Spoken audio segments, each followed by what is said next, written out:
ಪ್ರಕಟಣೆ ಪುಸ್ತಕ 3ನೇ ಅಧ್ಯಾಯ 8ನೇ ವಾಕ್ಯವನ್ನು ನಾವು ತೆಗೆದಿಟ್ಟುಕೊಳ್ಳೋಣ. 8ರಿಂದ 10 ವಾಕ್ಯಗಳನ್ನು ನಾವು ಓದೋಣ. 3ನೇ ಅಧ್ಯಾಯ 8ರಿಂದ 10 ವಾಕ್ಯಗಳು, 8, 9, 10 ವಾಕ್ಯವನ್ನು ನಾವು ಓದಿಕೊಳ್ಳೋಣ. ನಿನ್ನ ಕೃತ್ಯಗಳನ್ನು ಬಲ್ಲೆನು, ನಿನ್ನ ಕೃತ್ಯವನ್ನು ಬಲ್ಲೆನು, ನಿನಗಿರುವ ಶಕ್ತಿ ಕೊಂಚವಾಗಿದ್ದರು ನೀನು ನನಗೆ ಸೇರಿದವನಲ್ಲವೆಂದು ಹೇಳದೆ ನನ್ನ ವಾಕ್ಯವನ್ನು ಕಾಪಾಡಿದ್ದರಿಂದ ಇಗೋ ನಿನ್ನೆದುರಿನಲ್ಲಿ ಒಂದು ಬಾಗಿಲನ್ನು ತೆರೆದಿಟ್ಟಿದ್ದೇನೆ, ಯಾರೂ ಅದನ್ನು ಮುಚ್ಚಲಾರರು. Hallelujah, hallelujah. ದೇವರು ಸಭೆಯನ್ನು ನೋಡಿ ಇವತ್ತು ಹೇಳುತ್ತಾ ಇದ್ದಾನೆ, ನಿನಗೆ ಸ್ವಲ್ಪ ಕೊಂಚ ಫಲ ಇದ್ದಿದ್ರು ನೀನು ಏನು ಮಾಡಿದೆ, ನನಗಾಗಿ ನೀನೇನು ಮಾಡಿದೆ ಅಲ್ವಾ, ಧೈರ್ಯವಾಗಿ ನಿಂತಿದ್ದೀ ಎಂಬುದಾಗಿ ದೇವರು ಹೇಳುತ್ತಾ ಇದ್ದಾನೆ ಅಲ್ವಾ. ನಿನಗಿರುವ ಶಕ್ತಿ ಕೊಂಚವಾಗಿದ್ದರೂ ನೀನು ನನಗೆ ಸೇರಿದವನಲ್ಲವೆಂದು ಹೇಳದೆ ನನ್ನ ವಾಕ್ಯವನ್ನು ಕಾಪಾಡಿದ್ದರಿಂದ ದೇವರು ಹೇಳುತ್ತಾ ಇದ್ದಾನೆ ಅಲ್ವಾ. ನಿನಗೆ ಕೊಂಚವೇ ಶಕ್ತಿ ಇತ್ತು, ಆದರೂ ನನ್ನ ವಾಕ್ಯವನ್ನು ಹಿಡಿದುಕೊಂಡವನಾಗಿ ನೀನು ವಾಕ್ಯದಲ್ಲಿ ನಿಂತಿದ್ದರಿಂದ ನಾನು ನಿನಗೆ ಏನು ಮಾಡುತ್ತಾ ಇದ್ದೇನೆ, ಒಂದು ಬಾಗಿಲನ್ನು ತೆರೆ ಮಾಡುತ್ತಾ ಇದ್ದೇನೆ. ಅದನ್ನು ಯಾರು ಮುಚ್ಚಲಿಕ್ಕೆ ಆಗೋದಿಲ್ಲ. Hallelujah, hallelujah. ಪಕ್ಕದಲ್ಲಿರೋರಿಗೆ ಹೇಳ, ನಿನಗೆ ಕೊಂಚ ಶಕ್ತಿ ಇದ್ರು ನೀನು ದೇವರನ್ನು ಅಲೆಗಳೆಯದೆ ದೇವರ ವಾಕ್ಯಕ್ಕಾಗಿ ಸಾಕ್ಷಿ ನುಡಿದರಿಂದ ನಿನಗಾಗಿ ಒಂದು ಬಾಗಿಲನ್ನು ತೆರೆದಿಟ್ಟಿದ್ದಾನೆ. ಅದು ಯಾರ ಮುಚ್ಚಲಿಗೆ ಆಗೋದಿಲ್ಲ, ಅದನ್ನು ಯಾರ ಮುಚ್ಚಲಿಗೆ ಆಗೋದಿಲ್ಲ. ಹಲ್ಲೆಲೂಯ. ಹೊಸ ಬಾಗಿಲನ್ನು ದೇವರು ನಿಮಗಾಗಿ ತೆರೆಯುವನಾಗಿರುತ್ತಾನೆ. ಅದು ಆಶೀರ್ವಾದಕರವಾದ ಬಾಗಿಲಾಗಿರುವಂಥದ್ದಾಗಿದೆ. ಅದು ಆಶೀರ್ವಾದಗಳನ್ನು ತರುವಂಥ ಬಾಗಿಲಾಗಿರುವಂಥದ್ದಾಗಿರುತ್ತದೆ. ದೇವರು ತೆರೆಯುವಂಥ ಬಾಗಿಲನ್ನು ಯಾರು ಮುಚ್ಚಲಿಕ್ಕೆ ಆಗೋದಿಲ್ಲ. ಒಂದು ವೇಳೆ ದೇವರು ಮುಚ್ಚೋದಾದರೆ ಅದನ್ನು ಯಾರು ತೆರೆಯುವುದಕ್ಕೆ ಆಗೋದಿಲ್ಲ. ಹಲ್ಲೆಲೂಯ. ದೇವರು ನಮಗಾಗಿ ಒಂದು ಬಾಗಿಲನ್ನು ತೆರೆದಿರುವುದಾದರೆ ಅದು ನಮ್ಮ ಆಶೀರ್ವಾದಕ್ಕಾಗಿಯೇ, ನಮ್ಮ ಒಳ್ಳೆಯದಕ್ಕಾಗಿಯೇ, ನಮ್ಮ ಅಭಿವೃದ್ಧಿಗಾಗಿಯೇ, ನಾವು ಇನ್ನೂ ಹೆಚ್ಚಾಗಿ ಬೆಳೆಯಬೇಕೆಂಬುದಕ್ಕಾಗಿ ದೇವರು ಆಶೀರ್ವಾದದ ಬಾಗಿಲನ್ನು ನಮಗಾಗಿ ತೆರೆದಿಟ್ಟಿದ್ದಾನೆ. Hallelujah, hallelujah. ಅದರೊಳಗೆ ಪ್ರವೇಶಿಸುವನು ಏನು ಮಾಡುತ್ತಾನೆ, ದೇವರ ಆಶೀರ್ವಾದಗಳನ್ನು ಪಡೆದುಕೊಳ್ಳುವನಾಗಿರುತ್ತಾನೆ. ನಮ್ಮ ದೇವರು ಏನು ಮಾಡುತ್ತಾನೆ ಅಲ್ವಾ, ನಮ್ಮ ದೇವರು ನಮಗಾಗಿ ತೆರೆಯುವಂಥ ದೇವರು, ಮುಚ್ಚುವಂಥ ದೇವರಲ್ಲ. ಮನುಷ್ಯನು ಮುಚ್ಚಾಗುತ್ತಾನೆ, ಮನುಷ್ಯನು ಮುಚ್ಚಾಗುತ್ತಾನೆ. ಆದಿಕಾಂಡಗಳ ಪುಸ್ತಕದಲ್ಲಿ ನಾವು ಓದುವಾಗ ಅಲ್ವಾ, ಅಬ್ರಹಾಮನ ಕಾಲದಲ್ಲಿ ತೋಡಿದಂಥ ಬಾವಿಗಳನ್ನೆಲ್ಲ ಫಿಲಿಷ್ಟಿಯರು ಬಂದು ಮುಚ್ಚಿ ಹಾಕಿದರು, ಅದನ್ನೆಲ್ಲ ಮುಚ್ಚಿ ಹಾಕಿದರು. ಸೈತಾನನು, ಫಿಲಿಷ್ಟಿಯರು ಅಂದರೆ ಸೈತಾನನು ಅಲ್ವಾ, ಅವನು ಮುಚ್ಚಾಕುವನಾಗಿರುತ್ತಾನೆ, ಆದರೆ ದೇವರು ತೆರೆ ಮಾಡುವನಾಗಿರುತ್ತಾನೆ. Hallelujah, hallelujah. ಈಸಾಕನ ದೇಶದಲ್ಲಿ ಬಾವಿಯನ್ನು ತೋಡಿದಾಗ ದೇವರು ನೀರನ್ನು ಬರಮಾಡಿ ಅದೇ ವರ್ಷದಲ್ಲಿ ದೇವರು 100ರಷ್ಟು ಆಶೀರ್ವಾದವನ್ನು ಹೊಂದುವಂಥ ರೀತಿಯಲ್ಲಿ ಅವನನ್ನು ಆಶೀರ್ವದಿಸಿದನು. ಹಲ್ಲೆಲೂಯ.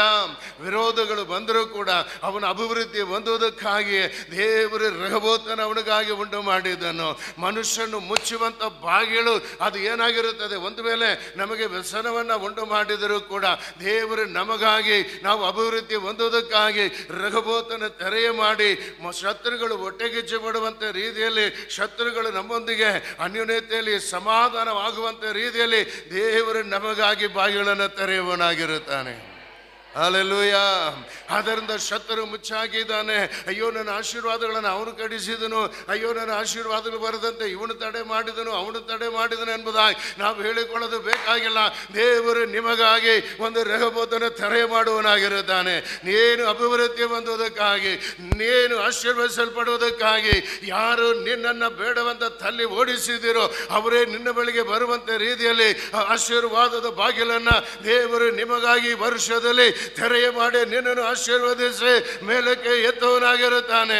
ನೀನು ಶತ್ರುಗಳಿಗಿಂತಲೂ ಹೆಚ್ಚಾಗಿ ನೀನು ಅಭಿವೃದ್ಧಿ ಹೊಂದಿ ಆಶೀರ್ವಾದದ ನಿಧಿಯಾಗಿ ನೀನಿರುವನಾಗಿದೆ. Hallelujah, hallelujah. ಸರಿ, ದೇವರಿಗೆ ಸ್ತೋತ್ರ. ಹಲ್ಲೆಲೂಯಾ. ನಮ್ಮ ದೇವರು ಏನಾಗಿದ್ದಾನೆ ಅಲ್ವಾ, ಆ ಬಾಗಿಲನ್ನು ತೆರೆಯುವಂತಹ ಬೇಗವನ್ನು ದೇವರು ಇಟ್ಟುಕೊಂಡಿದ್ದಾನೆ. ನಾವು ಓದೋಣ ಯೆಶಾಯ 22 ವಾಕ್ಯದಲ್ಲಿ ಒಂದು ವಾಕ್ಯದ ಓದೋಣ. ಅವನು ದಾವೀದನ ಮನೆಯ ಬೀಗದ ಕೈಯನ್ನು ತನ್ನ ಹೆಗಲ ಮೇಲೆ ವಹಿಸಿಕೊಳ್ಳುವಂತೆ ಮಾಡುವೆನು. ಅವನು ತೆರೆದರೆ ಯಾರೂ ಮುಚ್ಚರು, ಮುಚ್ಚಿದರೆ ಯಾರು ತೆರೆಯದು. ಈ ವಾಕ್ಯವು ಯಾರನ್ನು ಕುರಿತಾಗಿ ಬರೆಯಲ್ಪಟ್ಟಿದೆ? ಯೇಸುವನ್ನು ಕುರಿತಾಗಿ ಬರೆಯಲ್ಪಟ್ಟಿದೆ. ಯೆಶಾಯ 9:6 ಬರೆಯಲ್ಪಟ್ಟಿದೆ. ಆಡಳಿತವು ಆತನ ಬಾಹುವಿನ ಮೇಲೆ ಇರುತ್ತದೆ. ಲೋಕ 1ನೇ ಅಧ್ಯಾಯದಲ್ಲಿ 34ನೇ ವಾಕ್ಯನ ಏನೋ ಗೊತ್ತಿಲ್ಲ, ಬಟ್ ಅದರಲ್ಲಿ ಬರೆಯಲ್ಪಟ್ಟಿದೆ, ದಾವೀದನ ಸಿಂಹಾಸನವನ್ನ ನಾನು ಅವನಿಗೆ ಕೊಡುವನು ಎಂಬುದಾಗಿ ಹೇಳಿ ಆ ವಾಕ್ಯದಲ್ಲಿ ಬರೆಯಲ್ಪಟ್ಟಿರುವುದನ್ನು ನಾವು ನೋಡುತ್ತಾ ಇದ್ದೇವೆ.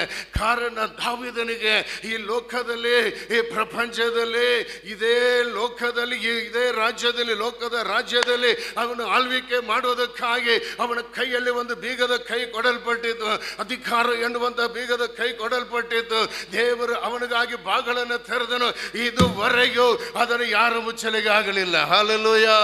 ಇದುವರೆಗೂ ದಾವೀದನ ಆಡಳಿತವು, ಅವನ ಸಿಂಹಾಸನವು ಸ್ಥಿರವಾಗಿ ಯೆರೂಸಲೇಮ್ ಪಟ್ಟಣವನ್ನ ರಾಜಧಾನಿಯಾಗಿ ಇಟ್ಟುಕೊಂಡು ಆಳುವವರಾಗಿರುತ್ತಾರೆ. ಹಲ್ಲೆಲೂಯಾ. ಅದೇ ಬೀಗದ ಕೈಯುಳ್ಳವನಾಗಿ ಯೇಸು ಈ ವರ್ಷದಲ್ಲಿ ನಮ್ಮ ಮುಂದೆ ಬಂದಿದ್ದಾನೆ. ಅವನು ಏನು ಮಾಡುತ್ತಾ ಇದ್ದಾನೆ? ನಮಗಾಗಿ ಬಾಗಿಲನ್ನ ತೆರೆಯ ಮಾಡುವನಾಗಿದ್ದಾನೆ. ತೆರೆಯ ಮಾಡಲಿಕ್ಕೆ ಅದನ್ನು ಶಕ್ತನಾಗಿದ್ದಾನೆ. Hallelujah, hallelujah. ಇದೇ ದೇವರು ಕೊಡುವಂತ ಮಾತು. ನಾವು ಆರಾಧಿಸುವಂತ ಯೇಸು, ಆತನು ಯಾರು ಮುಚ್ಚಲಾರದಂತೆ ಆತನು ತೆರೆಯುವನಾಗಿರುತ್ತಾನೆ. ಪ್ರಕಟಣೆ 3:7 ನಾವು ಓದುವಂತ ಸಮಯದಲ್ಲಿ ಅಲ್ವಾ, ನಾವು 7ನೇ ವಾಕ್ಯವನ್ನು ಓದುವಾಗ, ಫಿಲದೆಲ್ಫಿಯದಲ್ಲಿರುವ ಸಭೆಯ ದೂತನಿಗೆ ಬರೆ, ಪರಿಶುದ್ಧನು ಸತ್ಯವಂತನು ದಾವೀದನ ಬೀಗದ ಕೈಯುಳ್ಳವನು, ಯಾರು ಮುಚ್ಚಕೂಡದಂತೆ ತೆರೆಯುವವನು, ಯಾರು ತೆರೆಯದಂತೆ ಮುಚ್ಚುವವನು ಆಗಿದ್ದಾನೆ. Hallelujah, hallelujah. ದಾವೀದನ ಬೀಗದ ಕೈಯುಳ್ಳ ಆತನಾಗಿದ್ದಾನೆ. ಆತನ ತೆರೆಯುವನಾಗಿದ್ದಾನೆ, ನಿಮಗಾಗಿ ತೆರೆಯುವನಾಗಿದ್ದಾನೆ. ದಾವೀದನಿಗೆ ಕೊಡಲ್ಪಟ್ಟ ನಿಶ್ಚಯವಾದ ಕೃಪೆಯನ್ನು ದೇವರು ನಿಮಗೆ ಅನುಗ್ರಹಿಸಿ ಆಶೀರ್ವಾದಗಳನ್ನು ಕೊಡುವನಾಗಿರುತ್ತಾನೆ. Hallelujah, hallelujah, hallelujah. ದಾವೀದನ ಬಿದ್ದು ಹೋದಂತಹ ಆ ಗುಡಾರವನ್ನು ಎದ್ದು ನಿಲ್ಲಿಸಿ ಆಡಳಿತವು ನಡೆಸುವಂತೆ ಮಾಡಿದ ದೇವರು, ಬಿದ್ದು ಹೋಗಿರುವ ನಿಮ್ಮನ್ನು ಕೂಡ, ನಿಮ್ಮ ಕುಟುಂಬವನ್ನು ಕೂಡ, ನಿಮ್ಮ ಕೆಲಸವನ್ನು ಕೂಡ, ನಿಮ್ಮ ಬಿಸ್ನೆಸ್ಸನ್ನು ಕೂಡ, ನಿಮ್ಮ ಕಾರ್ಯಗಳನ್ನು ಕೂಡ ದೇವರು ಏನು ಮಾಡ್ತಾನೆ? ಎದ್ದು ನಿಲ್ಲಿಸುವಂಥ ದೇವರಾಗಿದ್ದಾನೆ. Hallelujah, hallelujah. ಅದು ದೇವರು ನಿಮಗೆ ಕೊಡುವಂಥ ಆಶೀರ್ವಾದವಾಗಿರುವಂಥದ್ದಾಗಿದೆ. ಹಲ್ಲೆಲೂಯಾ. ಯೆಶಾಯ 45ನೇ ಅಧ್ಯಾಯವನ್ನು ತೆಗೆದುಕೊಳ್ಳೋಣ. ಯೆಶಾಯ 45ನೇ ಅಧ್ಯಾಯವನ್ನು ನಾವು ತಿಳಿದುಕೊಳ್ಳೋಣ. ಎಲ್ಲರೂ ಕೂಡ ತೆಗೆದುಕೊಳ್ಳಿರಿ. ಯೆಶಾಯ 45ನೇ ಅಧ್ಯಾಯ 1ನೇ ವಾಕ್ಯದಿಂದ ನಾವು ಓದೋಣ. 1ನೇ ವಾಕ್ಯದಿಂದ ನಾವು ಓದೋಣರಲ್ಲಿ ಬರೆಯಲ್ಪಟ್ಟಿದೆ, ಯೆಹೋವನು ಯಾವನ ಕೈಗಿಡಿದು ಯಾವನೆದುರಿಗೆ ಜನಾಂಗಗಳನ್ನು ತುಳಿದು ರಾಜ್ಯರ ನಡುಕಟ್ಟನ್ನು ಬಿಚ್ಚಿ ಯಾವನ ಮುಂದೆ ಬಾಗಿಲುಗಳನ್ನು ತೆರೆದು ಮುಚ್ಚಲಿಸನು, ತಾನು ಅಭಿಷೇಕಿಸಿದ ಆ ಕೋರೇಶನಿಗೆ ಈಗ ಅನ್ನುತ್ತಾನೆ ಎಂಬುದಾಗಿ ಬರೆಯಲ್ಪಟ್ಟಿದೆ. ಹಲ್ಲೆಲೂಯಾ. ಕೋರೇಶನನ್ನು ಕುರಿತಾಗಿ ಅವನೊಬ್ಬ ಅನ್ಯ ರಾಜನಾಗಿದ್ದಾನೆ. ದೇವರಿಗೂ ಅವನಿಗೆ ಸಂಬಂಧವಿಲ್ಲ. ಅವನು ದೊಡ್ಡ ಆಡಳಿತವನ್ನು ನಡೆಸುತ್ತಾ ಇದ್ದಾನೆ. ಆಗಿನ ಕಾಲದಲ್ಲಿ ಕಸ್ತಿರ ರಾಜ್ಯದಲ್ಲಿ ಅವನೇನು 120 ರಾಜ್ಯಗಳನ್ನು, ದೇಶಗಳನ್ನು ಆಳ್ವಿಕೆ ಮಾಡಿದಂಥದ್ದು ಮಹಾ ದೊಡ್ಡ ಚಕ್ರವರ್ತಿ ಆಗಿದ್ದಾನೆ. ದೇವರು ಅವನನ್ನು ಆರಿಸಿಕೊಂಡವನಾಗಿ ಅವನು ಹೇಳುತ್ತಾ ಇದ್ದಾನೆ, ಯಾರು ಕೋರೇಶನ ಮುಂದೆ ಮುಚ್ಚಲಿಕ್ಕೆ ಆಗುವುದಿಲ್ಲ, ಅದು ನಾನೇ ತೆರೆಯುವನಾಗಿದ್ದೇನೆ ಎಂಬುದಾಗಿ ಆತನು ಹೇಳುತ್ತಾ ಇದ್ದಾನೆ. ಹಲ್ಲೆಲೂಯಾ. ನಾನು ದೇವರು ಹೇಳ್ತಾರೆ, ಯಾವನ ಮುಂದೆ ಹೆಬ್ಬಾಗಿಲುಗಳನ್ನು ತೆರೆದು ಮುಚ್ಚಲಿಸೆನು, ನಾನು ಅಭಿಷೇಕಿದ ಕೋರೇಶನಿಗೆ ಹೇಗೆ ಅನ್ನುತ್ತಾನೆ ಎಂಬುದಾಗಿ ದೇವರು ಹೇಳುತ್ತಾ ಇದ್ದಾನೆ. ಹಲ್ಲೆಲೂಯಾ. ಅದರಲ್ಲಿ ನಿಮ್ಮ ಹೆಸರುಗಳು ಹಾಕಿಕೊಳ್ಳಿರಿ ನನ್ನ ಹೆಸರನ್ನು ಆಶೀರ್ ಆಶೀರನಿಗೆ ಎದುರಾಗಿ ಯಾವ ಬಾಗಿಲುಗಳು ಮುಚ್ಚಲ್ಪಡುವುದಿಲ್ಲ. ಹೇಳಿರಿ, ನೀವು ಹೇಳಿರಿ, ನಿಮ್ಮ ವಾಕ್ಯಗಳನ್ನು, ನಿಮ್ಮ ಹೆಸರುಗಳನ್ನು ಅದರಲ್ಲಿ ಹಾಕಿರಿ. ಹೆಸರುಗಳನ್ನು ಹಾಕಿರಿ. ಹಲ್ಲೆಲೂಯಾ. ದೇವರು ಹೇಳುತ್ತಾ ಇದ್ದಾನೆ, ಕೋರೇಶನ ಮುಂದೆ ದೇವರು ಹಾದು ಹೋಗಿ ಏನು ಮಾಡಿದನು? ಕೋರೇಶನ ಮುಂದೆ ದೇವರು ಹಾದು ಹೋಗಿ ಅಲ್ವಾ, 2ನೇ ವಾಕ್ಯವನ್ನು ನಾವು ಓದೊಂದು ಸಮಯದಲ್ಲಿ, ನಾನು ನಿನ್ನ ಮುಂದೆ ಹೋಗಿ ದಿನ್ನೆಗಳನ್ನು ಸಮ ಮಾಡುವೆನು, ತಾಮ್ರದ ಕದಗಳನ್ನು ಒಡೆದು ಕಬ್ಬಿಣದ ಅಗಳಿಗಳನ್ನು ಬಿರಿದು ಬಿಡುವೆನು, ನಿನ್ನ ಹೆಸರಿಡಿದು ಕರೆಯುವ ನಾನು ಯೆಹೋವನು, ಇಸ್ರಾಯೇಲ್ ದೇವರು ಎಂದು ನೀನು ತಿಳಿದುಕೊಳ್ಳುವ ಹಾಗೆ ಕತ್ತಲಲ್ಲಿ ಬಚ್ಚಿಟ್ಟಿರುವ ಆಸ್ತಿಪಾಸ್ತಿಯನ್ನು ಗುಪ್ತ ಸ್ಥಳಗಳಲ್ಲಿ ಮರೆಮಾಡಿದ ನಿಧಿ ನಿಕ್ಷೇಪವನ್ನು ನಿನಗೆ ಕೊಡುವನು, ನನ್ನ ಸೇವಕ ಎಂಬುದಾಗಿ ದೇವರು ಹೇಳುವುದನ್ನು ನಾವು ನೋಡುತ್ತಾ ಇದ್ದೇವೆ. ಕೋರೇಶನ ಮುಂದೆ ಹೋಗಿ ದಿನ್ನೆಗಳನ್ನು ಸಮ ಮಾಡಿ ಆತನೇನು ಹೇಳುತ್ತಾ ಇದ್ದಾನೆ ಅಲ್ವಾ, ಆತನ ತಾಮ್ರದ ಕದಗಳನ್ನು ಹೊಡೆದು ಕಬ್ಬಿಣದ ಅಗಳಿಗಳನ್ನು ಮುರಿದು ಆತನ ಏನು ಮಾಡಿದ ನಿಧಿ ನಿಕ್ಷೇಪಗಳನ್ನು, ಕತ್ತಲೆಯಲ್ಲಿ ಬಚ್ಚಿಟ್ಟಿರುವ ನಿಧಿ ನಿಕ್ಷೇಪಗಳನ್ನು ನಾನು ಅವನಿಗೆ ಕೊಡುವನು ಎಂಬುದಾಗಿ ಯೆಹೋವನು ನುಡಿಯುತ್ತಾ ಇದ್ದಾನೆ. Hallelujah, hallelujah. ಒಂದು ವೇಳೆ ತಾಮ್ರದ ಕದಗಳಾಗಿ, ಒಂದು ವೇಳೆ ಕಠಿಣವಾಗಿ ಯಾರು ತೆರೆಯಲಿಕ್ಕೆ ಆಗದಂಥ ರೀತಿಯಲ್ಲಿ ಒಂದು ವೇಳೆ ಮುಚ್ಚಾಕಲ್ಪಟ್ಟಿರಬಹುದು, ಕಬ್ಬಿಣದ ಅಗಳಿಗಳನ್ನು ಅದು ಹಾಕಿ ಭಾಗಗಳನ್ನು ತೆರೆ ಮಾಡದಂತೆ ಒಂದು ವೇಳೆ ಅದು ಇರಬಹುದು. ನಿಮ್ಮ ಆಶೀರ್ವಾದಗಳು ಅಷ್ಟು ಕಠಿಣವಾಗಿ ಮುಚ್ಚಲ್ಪಟ್ಟದಾಗಿ, ಅದು ಒಂದು ವೇಳೆ ಬಚ್ಚಿಟ್ಟದಾಗಿ ಕತ್ತಲೆಯಲ್ಲಿ ಗುಪ್ತವಾಗಿ ಅದು ಇರಬಹುದು. ದೇವರು ಹೇಳುತ್ತಾ ಇದ್ದಾನೆ, ಅಷ್ಟು ಕಠಿಣವಾದ ತಾಮ್ರದ ಕದಗಳನ್ನು ನಾನು ಒಡೆಯುತ್ತೇನೆ, ಕಬ್ಬಿಣದ ಅಗಳಿಗಳನ್ನು ನಾನು ಮುರಿಯುತ್ತೇನೆ, ನಾನು ನಿನಗಾಗಿ ಆ ಬಾಗಿಲುಗಳನ್ನು ತೆರೆದು ನಾನು ನಿನಗಾಗಿ ಕತ್ತಲೆಯಲ್ಲಿ ಇಟ್ಟಿರುವ ಆ ಒಂದು ನಿಧಿ ನಿಕ್ಷೇಪಗಳನ್ನು ನಿನಗೆ ನಾನು ಕೊಡುತ್ತೇನೆ ಎಂಬುದಾಗಿ ವಾಗ್ದಾನ ಮಾಡುತ್ತಾ ಇದ್ದಾನೆ. Hallelujah, hallelujah. ಇದನ್ನು ನಂಬುವುದಾದರೆ ದೇವರು ಆಶೀರ್ವಾದ ನೀವು ಹೊಂದಿಕೊಳ್ಳುವರಾಗಿದ್ದೀರಿ. Hallelujah, hallelujah. ಅಲ್ವಾ, ಒಂದು ವೇಳೆ ನೀವು ಹೋಗುವಂಥ ಹಾದಿ ಸರಿಗಿಲ್ಲವೋ ಅಲ್ವಾ, ಒಂದು ವೇಳೆ ಅಲ್ವಾ ಅಪ್ ಆ್ಯಂಡ್ ಡೌನ್ ಇರಬಹುದು, ದೇವರು ಸರಿಪಡಿಸ್ತಾನೆ ಎಂಬುದಾಗಿ ಹೇಳುತ್ತಾನೆ. ನಾನೇ ಮುಂದೆ ಹಾದು ಹೋಗುತ್ತೇನೆ ಎಂಬುದಾಗಿ ಹೇಳುತ್ತಾ ಇದ್ದಾನೆ. ಹಲ್ಲೆಲೂಯಾ. ದೇವರೇ ಯೇಸು ನಿಮ್ಮ ಮುಂದೆ ಹಾದು ಹೋಗುವನಾಗಿರುತ್ತಾನೆ. ನಿಮ್ಮ ದಿನಗಳು ಸಮವಾಗುತ್ತದಾಗಿದೆ. ಹಲ್ಲೆಲೂಯಾ. ದಗ್ಗ ದಿನಗಳೆಲ್ಲ ಸಮ ಮಾಡಿ ಮಾರ್ಗವನ್ನು ನಿಮಗಾಗಿ ತೆರೆಯ ಮಾಡಿ ಸಿದ್ಧಪಡಿಸುವಂಥ ದೇವರಾತನು. ಆದ್ದರಿಂದ ಹೆದರಬೇಡನೆ. ಈ 25ನೇ ವರ್ಷದಲ್ಲಿ ದೇವರು ಮಾಡುವಂಥ ಕಾರ್ಯಗಳು, ಮಹತ್ವದ ಕಾರ್ಯಗಳು, ಅದು ಅದ್ಭುತವಾಗಿ ಇರುವಂಥದ್ದಾಗಿದೆ, ಆಶ್ಚರ್ಯಕರವಾಗಿರುವಂಥದ್ದೇ. ನೀವು ಇದುವರೆಗೆ ಕಾಣದೇ ಇರುವಂತಹ ಆ ಆಶೀರ್ವಾದಗಳನ್ನು ನೀವು ನಂಬುವುದಾದರೆ ಹೊಂದಿಕೊಳ್ಳುವರಾಗಿದ್ದೀರಿ. ಎಲ್ಲರೂ ಕೂಡ ಅಲ್ಲೆಲ್ಲೂ ಹೇಳೋಣ, ಹಲ್ಲೆಲೂಯಾ, ಹಲ್ಲೆಲೂಯಾ. ಆದರೆ ಈ ವರ್ಷ ನಾನು ಮೊದಲನೇ ಹೇಳಿದ ಹಾಗೆ ಈ ವರ್ಷ ನಾವು 10ನೇ ವಾಕ್ಯನ ಓದಿಕೊಳ್ಳೋಣ. 10ನೇ ವಾಕ್ಯವನ್ನು ನಾವು ಓದಿಕೊಳ್ಳೋಣ. ಪ್ರಕಟಣೆ 3:10. ಈ ವರ್ಷ ಹೇಗಿರುತ್ತೆ ಎಂಬುದಾಗಿ ಅಲ್ವಾ ದೇವರು ಹೇಳಿದ್ದಾನೆ. ನಾನು ಅದನ್ನು ಹೇಳಿದ್ದೇನೆ, ಕಾರ್ಗತ್ತಲು ಭೂಮಿಯನ್ನು ಮುಚ್ಚಿಕೊಳ್ಳುವಂಥದ್ದಾಗಿದೆ.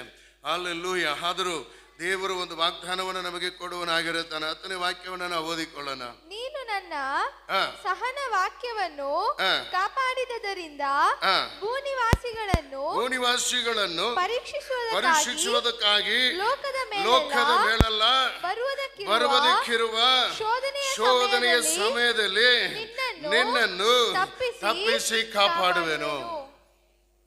ಹಲ್ಲೆಲೂಯಾ. ಆದ್ರೆ ಈ ವರ್ಷ ಭೂಮಿಯ ಮೇಲೆ ದೊಡ್ಡ ಒಂದು ಶೋಧನೆ ಬರುತ್ತದೆ. ಭೂಮಿಯ ಮೇಲೆ ಒಂದು ಕಾರ್ಗತ್ತಲು ಬರುತ್ತದೆ. ಭೂಮಿಯ ಮೇಲೆ ಕಠಿಣವಾದ ಪರಿಸ್ಥಿತಿ ಬರುತ್ತದೆ. ದೇವರ ವಾಕ್ಯವು ಹೇಳುತ್ತಾ ಇದೆ, ನಾನು ಶೋಧನೆಯನ್ನು ಉಂಟು ಮಾಡುವನಾಗಿದ್ದೇನೆ ಎಂಬುದಾಗಿ. Hallelujah, hallelujah. ನಾನು ಹೇಳ್ತಾ ಇದ್ದೇನೆ, ನಾನು ಭೂನಿವಾಸಿಗಳನ್ನು ಪರೀಕ್ಷಿಸುವುದಕ್ಕಾಗಿ ಲೋಕದ ಮೇಲೆಲ್ಲ ಬರುವುದಕ್ಕಿರುವ ಶೋಧನೆಯ ಸಮಯದಲ್ಲಿ ನಿನ್ನನ್ನು ತಪ್ಪಿಸಿ ಕಾಪಾಡೋಣ ಎಂಬುದಾಗಿ. ಇದೇ ನಮಗೆ ಒಳ್ಳೆ ಸುದ್ದಿ, ಇದೇ ನಮಗೆ ಒಳ್ಳೆ ಸುದ್ದಿ ಆಗಿದೆ. ವಾಕ್ಯವನ್ನು ಕೇಳ್ರಿ, ವಾಕ್ಯವನ್ನು ಕೇಳ್ರಿ. Hallelujah, hallelujah. ಭೂಮಿಯ ಮೇಲೆಲ್ಲ ಬರಲಿಕ್ಕಿರುವ ಶೋಧನೆ, ಅದು ಮಹಾ ದೊಡ್ಡ ಶೋಧನೆ. ಈ ವಾಕ್ಯವನ್ನು ನಾನು ಧ್ಯಾನಿಸ್ತಿರುವಾಗಲೇ ಒಬ್ಬ ಸೇವಕರ ಕಾರ್ಯವನ್ನು ಅವರು ಭೇಟಿ ಕೊಡೋದನ್ನ ನೋಡ್ತಾ ಮುಂದಿನ ವರ್ಷ ಹೇಗಿರುತ್ತೆ ಎಂಬುದಾಗಿ ಅವರು ಹೇಳುತ್ತಾ ಇದ್ದರು. ಕಠಿಣವಾದ ದಿನಗಳು, ಶೋಧನೆಯ ದಿನಗಳು, ಕತ್ತಲೆಯ ದಿನಗಳು ಬರುವಂಥದ್ದಾಗಿರುತ್ತದೆ. ಆದರೂ ಯೇಸುವನ್ನು ನಂಬಿರುವಂಥ ಮಕ್ಕಳಿಗೆ ಅದು ಬರುವುದಿಲ್ಲ. Hallelujah, hallelujah. ನಾನು ಆಲ್ರೆಡಿ ಇದನ್ನು ನಾನು ಧ್ಯಾನ ಮಾಡಿ ದೇವ್ರು ಕೊಟ್ಟ ವಾಕ್ಯವನ್ನು ಬರೆದಿಟ್ಟಿದ್ದೇನೆ. ಅದನ್ನು ನಾನು ಕೇಳುವಾಗ ನನಗೆ ತುಂಬ ಖುಷಿ ಆಯಿತು ರಾತ್ರಿ ಅಲ್ವಾ. ಆ ದಿನ ರಾತ್ರಿ ನನಗೆ ತುಂಬ ಖುಷಿ ಆಯಿತು. ದೇವರನ್ನೊಂದಿಗೆ ಮಾತನಾಡುತ್ತಾ ಇದ್ದ ವಾಕ್ಯಗಳ ಮುಖಾಂತರ. Hallelujah, hallelujah. ಭೂಮಿಯ ಮೇಲೆಲ್ಲ ಶೋಧನೆ ಬರುತ್ತೆ, ಮನುಷ್ಯರ ಮೇಲೆ ಬರುತ್ತದೆ, ಆದರೆ ಅದರಿಂದ ನಿಮ್ಮನ್ನು ತಪ್ಪಿಸುವನು ಎಂಬುದಾಗಿ ಹೇಗೆ ತಪ್ಪಿಸ್ತಾನೆ, ಹೇಗೆ ತಪ್ಪಿಸ್ತಾನೆ ಅಲ್ಲ. ಯೆಶಾಯ 31:5 ವಾಕ್ಯನ ಓದೋಣ. ಯೆಶಾಯ 31:5 ಆಲ್ರೆಡಿ ವಾಕ್ಯವನ್ನು ನಾನು ಹೇಳಿದ್ದೀನಿ ಉಪವಾಸ ಪ್ರಾರ್ಥನೆಯಲ್ಲಿ. ಯೆಶಾಯ 31:5 ಹೆಣ್ಣು ಹಕ್ಕಿಗಳು ಹಾರಿ ಆಡುತ್ತಾ, ಹೆಣ್ಣು ಹಕ್ಕಿಗಳು ಹಾರಿ ಆಡುತ್ತಾ ಮರಿಗಳನ್ನು ಕಾಪಾಡುವಂತೆ ಸೇನಾಧೀಶ್ವರನಾದ ಯೆಹೋವನು ಯೆರೂಸಲೇಮನ್ನು ಕಾಪಾಡುವನು, ಅದನ್ನು ರಕ್ಷಿಸಿ ಕಾಯುವನು, ಹಾದು ಹೋಗುತ್ತಾ ಅಪಾಯದಿಂದ ತಪ್ಪಿಸುವನು. ಹಲ್ಲೆಲೂಯಾ. ಒಂದು ಹೆಣ್ಣು ಹಕ್ಕಿ ತನ್ನ ಮರಿಗಳನ್ನು ಹಾರಿ ಹಾಡುತ್ತಾ ಅಲ್ಲ ಹೋಗ್ತಾ ಬರುತ್ತಾ ಆ ಗೂಡನ್ನು ಸುತ್ತ ಓಡಾಡುತ್ತಾ ಇರುತ್ತದೆ. ಯಾವ ಅಪಾಯವೂ ಬರದಂತೆ ಅದನ್ನು ಏನು ಮಾಡುತ್ತದೆ, ಕಾಪಾಡುವಂಥದ್ದಾಗಿರುತ್ತದೆ. ಅದೇ ರೀತಿಯಲ್ಲೇ ನಾನು ಯೆರೂಸಲೇಮನ್ನು ಕಾಪಾಡುವನು ಎಂಬುದಾಗಿ ದೇವರು ಹೇಳುತ್ತಾ ಇದ್ದಾನೆ. ಯೆರೂಸಲೇಮಿನ ಒಂದು ಸ್ಥಾನದಲ್ಲಿ ನಿಮ್ಮ ಹೆಸರುಗಳನ್ನು ಹಾಕಿಳ್ರಿ, ನಿಮ್ಮನ್ನು ಆತನು ಕಾಯುವವನಾಗಿರುತ್ತಾನೆ, ನಿಮ್ಮನ್ನು ಆತನು ಕಾಪಾಡುವವನಾಗಿರುತ್ತಾನೆ. Hallelujah, hallelujah. ಹೆಣ್ಣು ಹಕ್ಕಿಗಳು ಯಾವ ರೀತಿಯಲ್ಲಿ ಆ ತನ್ನ ಕೂಡುಗಳ ಮೇಲೆ ಹಾರಿ ಹಾಡುತ್ತಾ ಏನು ಮಾಡ್ತದೆ, ಕಾಪಾಡುವಂಥ ರೀತಿಯಲ್ಲಿ ನಿಮ್ಮನ್ನು ನಾನು ಕಾಪಾಡುವನು ಎಂಬುದಾಗಿ ಹೇಳುವುದು ಮಾತ್ರವಲ್ಲ, ಅದನ್ನು ರಕ್ಷಿಸಿ ಕಾಯುವನು, ಹಾದು ಹೋಗುತ್ತಾ ಅಪಾಯದಿಂದ ತಪ್ಪಿಸುನು ಎಂಬುದಾಗಿ ದೇವರು ಹೇಳುತ್ತಾನೆ. ಹಲ್ಲೆಲೂಯಾ. ಹಾಗಾದ್ರೆ ಏನರ್ಥ? ಅಪಾಯವು ಬರುತ್ತದೆ. ನಾನು ಏನು ಮಾಡುತ್ತಿದ್ದೇನೆ, ನಿಮ್ಮನ್ನು ಕಾಪಾಡುವನಾಗಿರುತ್ತೇನೆ. ಹಲ್ಲೆಲೂಯಾ. ಪಕ್ಕದಲ್ಲಿ ಹೊರಗೆ ಹೇಳಿ, ಅಪಾಯ ಬರುತ್ತೆ, ಎಚ್ಚರಿಕೆ ಗಂಟೆ ಹೊಡಿತಾ ಇದೆ, ಆದರೂ ಭಯಪಡಬೇಡ. ದೇವರು ನಿನ್ನನ್ನು ಕಾಪಾಡುವನಾಗಿರುತ್ತಾನೆ, ಆತ ನಿನ್ನನ್ನು ಕಾಯುವನಾಗಿರುತ್ತಾನೆ, ರಕ್ಷಿಸಿ ನಿನ್ನನ್ನು ತಪ್ಪಿಸುವನಾಗಿರುತ್ತಾನೆ. Hallelujah, hallelujah. ದೇವರು ಹೇಳುವಂಥ ಮಾತು ಇದೇ ಆಗಿರುವಂಥದ್ದಾಗಿದೆ. ಬೈಬಲಲ್ಲಿ ಅದು ವಾಕ್ಯನೇ ಹೇಳ್ತಾನೆ, ಪ್ರಾಪೋಸ್ ಹೇಳ್ತಾ ಇಲ್ಲ, ನಾನು ವಾಕ್ಯವನ್ನೇ ಹೇಳ್ತಾ ಇದ್ದೆ. ಹಲ್ಲೆಲೂಯಾ. ವಾಕ್ಯದಲ್ಲಿ ಅವರು ನುಡಿದದನ್ನೇ ನಾನು ಹೇಳ್ತಾ ಇದ್ದೆ ನಿಮಗೆ. ಆಲ್ರೆಡಿ ಎಲ್ಲ ಈಗ 3000 ವರ್ಷಗಳಿಂದ ಬರೆದಿದ್ದು ದೇವರು ಇವತ್ತು ನಮಗೆ ಹೇಳುತ್ತಾ ಇದ್ದಾನೆ. ಹಲ್ಲೆಲೂಯಾ. ಅಪಾಯವು ಬರುತ್ತೆ, ಅಪಾಯದಿಂದ ದೇವರು ನಿಮ್ಮನ್ನು ತಪ್ಪಿಸೋನಾಗಿರುತ್ತಾನೆ. ಯಾರ್ಯಾರು ಯೇಸುವನ್ನು ಅಂಗೀಕರಿಸಿಕೊಂಡಿದ್ದಾರೋ ಅವರನ್ನೆಲ್ಲ ತಪ್ಪಿಸೋನಾಗಿರುತ್ತಾನೆ. ಹಲ್ಲೆಲೂಯಾ. ನಾವು ಧರ್ಮೋಪದೇಶಕಾಂಡ ಪುಸ್ತಕದಲ್ಲಿ ನಾವು ಓದುವಂಥ ಸಮಯದಲ್ಲಿ 32ನೇ ಅಧ್ಯಾಯ 11-12 ವಾಕ್ಯಗಳನ್ನು ಓದೋಣ. ಧರ್ಮೋಪದೇಶಕಾಂಡ ಪುಸ್ತಕ 32ನೇ ಅಧ್ಯಾಯ 11-12 ವಾಕ್ಯಗಳನ್ನು ನಾವು ಓದಿಕೊಳ್ಳೋಣ. ಹತ್ತು ತನ್ನ ಮರಿಗಳನ್ನು ಗೂಡಿನಿಂದ ಹೊರಡಿಸಿ ಅವುಗಳ ಬಳಿಯಲ್ಲಿ ಹಾರಾಡುವಂತೆ ಯೆಹೋವನು ತನ್ನ ರೆಕ್ಕೆಗಳನ್ನು ಚಾಚಿ ಇಸ್ರಾಯೇಲರನ್ನು ಆತುಕೊಂಡದ್ದು. Hallelujah, hallelujah. ಇಸ್ರಾಯೇಲ್ ಜನರನ್ನು ತನ್ನ ರೆಕ್ಕೆಗಳನ್ನು ಚಾಚಿ ಕಾದುಕೊಂಡದು ಎಂಬುದಾಗಿ ಬರೆಯಲ್ಪಟ್ಟಿದೆ. ದೇವರು ಈ ವರ್ಷದಲ್ಲಿ ಅದೇ ರೀತಿಯಲ್ಲಿ ಮಾಡುವನಾಗಿರುತ್ತಾನೆ. ಅದು ತನ್ನ ಮರಿಗಳನ್ನು ಅದು ಹಾರಲಿಕ್ಕೆ ಏನು ಮಾಡುತ್ತಾ ಇದ್ದಾರೆ ಅಲ್ವಾ, ಅದು ಕಳಿಸುವಂಥ ಸಮಯದಲ್ಲಿ ಗೂಡನ್ನೆಲ್ಲ ತೆಗೆದುಬಿಟ್ಟು ಅದು ಏನು ಮಾಡ್ತದೆ, ಕೆಳಗಡೆ ದಬ್ಬಿ ಬಿಡುತ್ತದೆ. ದಬ್ಬುವಾಗ ಅದಕ್ಕೆ ಏನಾಗಿರುತ್ತೆ, ಶೋಧನೆಯ ಕಾಲ. ಅದೇನಾಗಿರುತ್ತೆ, ಶೋಧನೆಯ ಕಾಲ, ಕಷ್ಟದ ಕಾಲ. ಅಯ್ಯೋ, ಅದು ಬೈತಾ ಇರುತ್ತದೆ, ತಾಯಿ ಅದರ ಪಕ್ಷಿ ಮೇಲೆ ಬೈತಾ ಇರುತ್ತದೆ. ಅಯ್ಯೋ, ಇದಕ್ಕೆ ಬುದ್ಧಿ ಇಲ್ಲ, ಇಷ್ಟು ದಿನ ಚೆನ್ನಾಗಿ ಊಟ ಕೊಡ್ತಾ ಇತ್ತು, ಇಷ್ಟು ದಿನ ಚೆನ್ನಾಗಿ ಖುಷಿಯಾಗಿ ನನ್ನನ್ನು ಸಾಕ್ತಾ ಇತ್ತು, ಇವಾಗ ನನ್ನನ್ನು ಗೂಡಿನ ಬಿಟ್ಟು ಕೆಳಗಡೆ ದಬ್ತಾ ಇತ್ತಲ್ಲ ಎಂಬುದಾಗಿ. ಹಲ್ಲೆಲೂಯಾ. ಆದರೆ ಆ ಹಕ್ಕಿ, ಆ ಒಂದು ಹತ್ತು ಏನು ಮಾಡುತ್ತಾ ಇದೆ, ಅದ್ರ ಮೇಲೇನೇ ಹಾರುತ್ತಾ ಇರುತ್ತದೆ, ಅದು ಹೇಗೆ ಕಳೀತಾ ಇದೆ, ತನ್ನ ರೆಕ್ಕೆಗಳನ್ನು ಚಾಚಿ ಅದು ಕೂಡ ಏನಾಗಬೇಕು, ಹಾರಲಿಕ್ಕೆ ಕಲಿಬೇಕೆಂಬುದಕ್ಕಾಗಿ ಆ ಶೋಧನೆಯನ್ನ ಏನು ಮಾಡುತ್ತದೆ, ಆ ಹತ್ತು ತನ್ನ ಮರಿಗಳಿಗೆ ಕೊಡುವಂಥದ್ದಾಗಿರುತ್ತದೆ. ಆದರೂ ಅದು ಕೆಳಗಡೆ ಬೀಳುವಂಥ ಸಮಯದಲ್ಲಿ ತನ್ನ ರೆಕ್ಕೆಯಿಂದ ಅದನ್ನೇನು ಮಾಡುತ್ತದೆ, ಹೊತ್ತುಕೊಳ್ಳುವಂಥದ್ದಾಗಿರುತ್ತದೆ. ಹಲ್ಲೆಲೂಯಾ. ತನ್ನ ರೆಕ್ಕೆ ಮೇಲೆ ಅದನ್ನು ಹೊತ್ತುಕೊಂಡು ಅದು ಕೆಳಗಡೆ ಬೀಳದಂತೆ ಮತ್ತೆ ಮೇಲೆಗೆ ಹೋಗ್ತದೆ, ಮತ್ತೆ ಕೆಳಗಡೆ ದಬ್ತದೆ, ಮತ್ತೆ ಹೊತ್ತುಕೊಳ್ಳುತ್ತದೆ, ಮತ್ತೆ ಕೆಳಗಡೆ ದಬ್ತದೆ. ಆಮೇಲೆ ಏನಾಗ್ತದೆ, ಆ ಮರಿಗಳೇ ತಾನಾಗೇ ರೆಕ್ಕೆ ಚಾಚಿ ಅದು ಹಾರುವಂಥ ಸಮಯದಲ್ಲಿ ಅದು ಖುಷಿಯಾಗುತ್ತದೆ. Hallelujah, hallelujah. ನಾನು ಪಟ್ಟ ಕಷ್ಟ ನನ್ನ ಹಿತಕ್ಕಾಗಿಯೇ, ನಾನು ಹಾರಬೇಕನ್ನುವುದಕ್ಕಾಗಿ, ನಾನು ನನ್ನ ಸುಯ ಬಲದಲ್ಲಿ ಅಲ್ವಾ ನಾನು ನಿಂತುಕೊಳ್ಳಬೇಕನ್ನುವುದಕ್ಕಾಗಿ ಅಲ್ವಾ, ನಾನು ನಿಂತುಕೊಳ್ಳಬೇಕನ್ನುವುದಕ್ಕಾಗಿ, ಇನ್ನು ನಾನು ಇನ್ನೊಬ್ಬರ ಮೇಲೆ ಭರವಸೆ ಇಡುವುದಕ್ಕಾಗಿ ಅಲ್ಲ, ಇನ್ನೊಬ್ಬರನ್ನು ಹತ್ತುಕೊಳ್ಳೋದಕ್ಕಾಗಿ ಅಲ್ಲ, ಇನ್ನೊಬ್ಬರ ನರಳಲ್ಲಿ ನಿಂತುಕೊಳ್ಳೋದಕ್ಕೆ ಅಲ್ಲ, ಇನ್ನೊಬ್ಬರ ಆದಾಯದಲ್ಲಿ ಬದುಕೋದಕ್ಕೆ ಅಲ್ಲ, ನಾನು ಬದುಕಲಿಕ್ಕೆ ಇದು ನನ್ನ ತಂದೆ ತಾಯಿಗಳು ಮಾಡಿದಂಥ ಕಾರ್ಯ ಎಂಬುದಾಗಿ ಅವು ಏನು ಮಾಡ್ತದೆ, ಸಂತೋಷವಾಗಿ ಹಾರಿ ಅದು ಏನು ಮಾಡುತ್ತದೆ, ಆಹಾರವನ್ನು ತಾನೇ ತೆಗೆದುಕೊಳ್ಳುತ್ತದೆ. ಹಲ್ಲೆಲೂಯ. ಹಾಗಾದ್ರೆ ಶೋಧನೆ ಬರುವಂಥದ್ದು ಒಳ್ಳೆಯದಕ್ಕಾಗಿ. Hallelujah, hallelujah. ಕಷ್ಟಾರ್ಚಿತವು ಏನಾಯಿತು, ನನಗೆ ಬಂದಿದ್ದು ಒಳ್ಳೆಯದೇ, ಆದುದರಿಂದ ನಿನ್ನ ನಿಬಂಧನೆಗಳನ್ನು ಕಲಿತುಕೊಂಡೆನು ಅಂತ ಹೇಳ್ತಾನೆ. ಹಲ್ಲೆಲೂಯ. ಕಷ್ಟವು ಬಂದಿದ್ದು ಒಳ್ಳೆಯದೇ. ನನಗೆ ಕಷ್ಟ ಬರದೇ ಇದ್ದರೆ ಯೇಸು ಯಾರಂತ ನನಗೆ ಗೊತ್ತಿರಲಿಲ್ಲ. ಕಷ್ಟ ನನಗೆ ಬರದೇ ಇದ್ದರೆ ನಾನು ಯೇಸುವನ್ನ ತಿಳಿದವನಾಗಿರ್ತಿರ್ಲಿಲ್ಲ. ನನಗೆ ಕಷ್ಟ ಬರದೇ ಇದ್ದರೆ ನಾನು ಈ ರೀತಿಯಾಗಿ ಆರಾಧನೆಯಲ್ಲಿ ಬಂದು ಕೂತ್ಕೊಳ್ಳೋವನಾಗಿರಲಿಲ್ಲ. ಹಲ್ಲೆಲೂಯ. ಕಷ್ಟ ಬಂದಿದ್ದು ಒಳ್ಳೆಯದೇ. ಈ ವರ್ಷ ದೇವರು ಅನುಮತಿಸುವಂಥ ಕಷ್ಟ ಕೂಡ ಒಳ್ಳೆಯದಕ್ಕೆ. ಅದರಲ್ಲಿ ದೇವರ ನಾಮವನ್ನು ಅರಿತುಕೊಳ್ಳೋರಾಗಿದೆ, ದೇವರ ಮಹಿಮೆಯನ್ನು ಕಾಣುವರಾಗಿರುತ್ತೀರಿ, ದೇವರ ಅದ್ಭುತವನ್ನು ನೀವು ಕಾಣುವರಾಗಿರುತ್ತೀರ. ಹಲ್ಲೆಲೂಯ.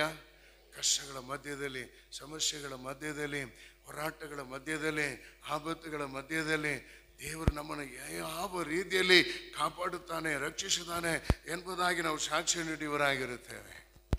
Hallelujah, hallelujah. ಆದುದರಿಂದ ಕಠಿಣವಾದ ದಿನಗಳು ನಮ್ಮ ಮುಂದೆ ಇದೆ, ಆದರೆ ಯೇಸು ನಮ್ಮ ಸಂಗಡ ಇರುವವನಾಗಿದ್ದಾನೆ. ಆತ ನಮ್ಮನ್ನು ಕೈ ಬಿಡುವುದಿಲ್ಲ, ಆತ ನಮ್ಮನ್ನು ಕಾಪಾಡುವವನಾಗಿದ್ದಾನೆ, ಆತನು ನಮ್ಮನ್ನು ತಪ್ಪಿಸುವವನಾಗಿರುತ್ತಾನೆ. ಆದುದರಿಂದ ಭಯಪಡಬೇಡಿರಿ, ಧೈರ್ಯವಾಗಿರಿ.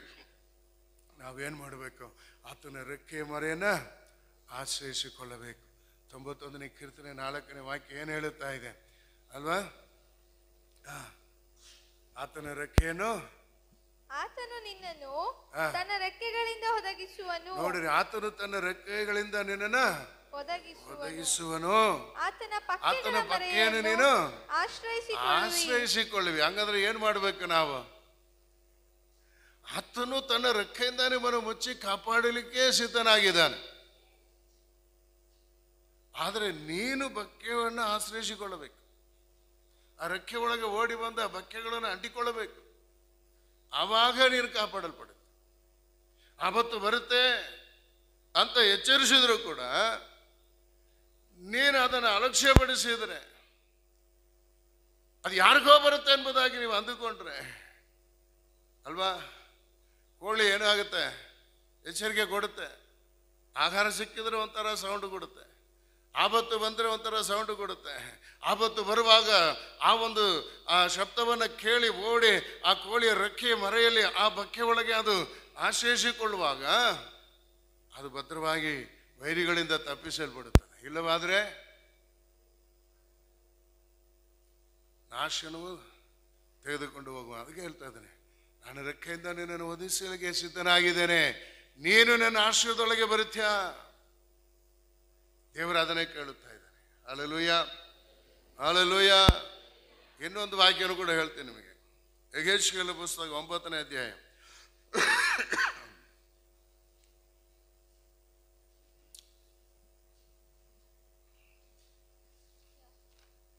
ಯೆಹೆಜ್ಕೇಲನ ಪುಸ್ತಕ 9ನೇ ಅಧ್ಯಾಯದಲ್ಲಿ ಮೊದಲನೇ ವಾಕ್ಯದಿಂದಲೇ ನಾವು ಓದಬಹುದು, 7ನೇ ವಾಕ್ಯದವರೆಗೂ ಅದು ದೇವರು ಅದನ್ನು ಹೇಳುತ್ತಾ ಇದ್ದಾನೆ.